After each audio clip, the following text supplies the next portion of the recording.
La deuxième partie du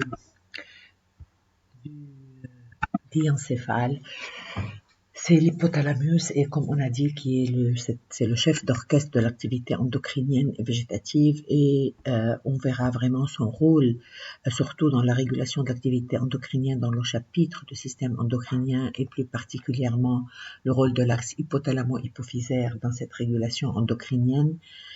Et pour l'activité végétative, donc je vais citer à titre d'exemple, vraiment en résumé, les principales fonctions de l'hypothalamus, quitte à les détailler dans un cours prochain, surtout la régulation de l'activité végétative et surtout son rôle dans les fonctions supérieures, comme on les appelle, les fonctions intellectuelles, les émotions et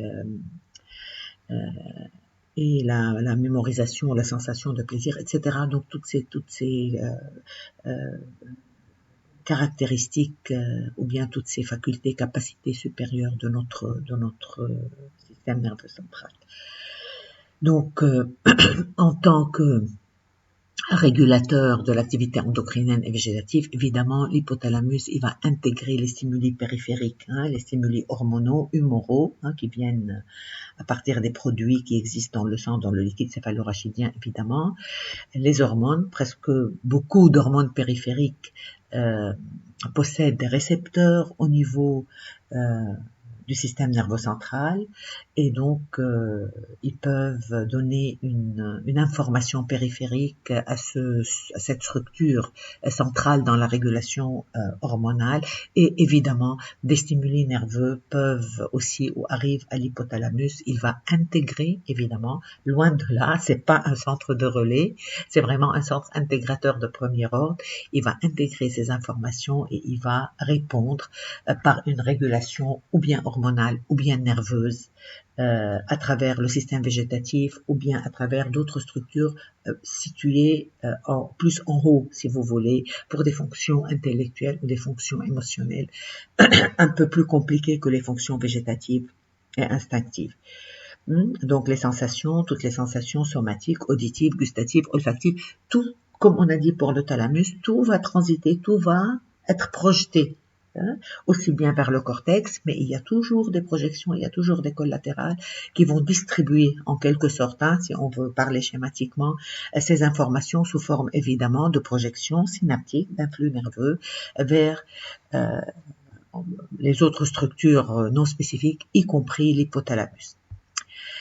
Donc des influx afférents en provenant aussi des viscères, comme on a dit, des informations humorales, des informations hormonales, ils vont atteindre l'hypothalamus qui va, par ses osmorécepteurs, régler l'équilibre hydrique.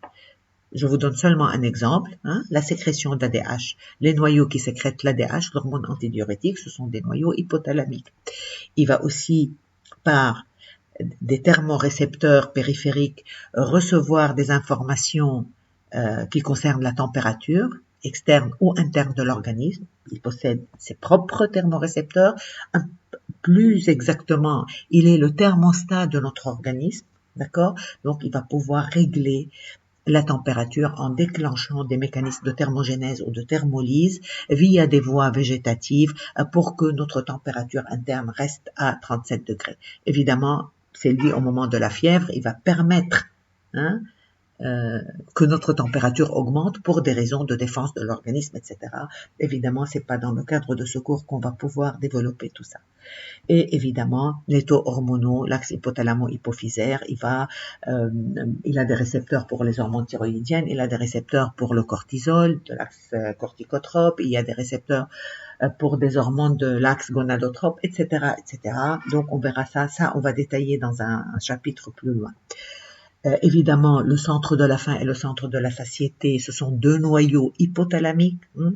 Ils possèdent des glucorécepteurs, comme ils possèdent des récepteurs à la leptine, à la ghréline, à tout ce qui peut être concerné par la régulation de la prise alimentaire. D'accord? Et quand on parle de la prise alimentaire, c'est vraiment une fonction de survie, chez l'espèce humaine, et c'est aussi une fonction, si vous voulez, qui donne un plaisir instinctif, qui donne un plaisir naturel. Et du coup, par la régulation de la faim, de la prise alimentaire, et aussi par d'autres fonctions, l'hypothalamus, il est concerné par tout ce qui est fonction de motivation, de plaisir, etc. Donc là aussi, c'est une notion qui sera développée dans d'autres cours, malheureusement pas dans le cadre de ce cours. Évidemment, notre horloge biologique, c'est un noyau hypothalamique aussi, hein, les noyaux suprachiasmatiques, et donc tous nos rythmes, que ce soit circadiens, que ce soit nos rythmes qui s'étalent sur d'autres durées plus longues, si vous voulez, passent par une intégration hypothalamique. Et donc, évidemment, c'est cette horloge biologique qui est à la base du déclenchement de tous nos rythmes biologiques, y compris le rythme de veille et de sommeil. Bon, évidemment, il intègre toute l'activité du système nerveux autonome végétatif, comme on a dit. Avec ces noyaux, il a des projections qui vont en recevant des informations à partir de la périphérie, à partir du centre nerveux, du système nerveux central, il va intégrer ces informations externes et internes, en périphérique au système nerveux et interne au système nerveux, et par des projections à partir de ces différents noyaux vers les centres végétatifs qui se situent aussi bien au niveau de l'hypothalamus qu'au niveau du tronc cérébral, il va régler nos fonctions végétatives. Par exemple, il y a une sensation de peur, par exemple. Les ajustements végétatifs qui accompagnent cette sensation, donc lui, il y a des afférences qui lui arrivent et il va décoder cette sensation de la peur, et lui, il va déclencher des mécanismes, par exemple, à partir de l'hypothalamus, des informations vont partir vers le centre cardiaque, par exemple, et notre cœur commence à battre parce qu'on a peur. Au centre vasomoteur, notre pression artérielle va augmenter parce qu'on a peur, etc., etc. Donc ça, c'est un exemple de régulation végétative ou bien d'implication, d'intégration végétative que l'hypothalamus peut régler, peut intégrer et peut régler. Évidemment, il est associé aux émotions.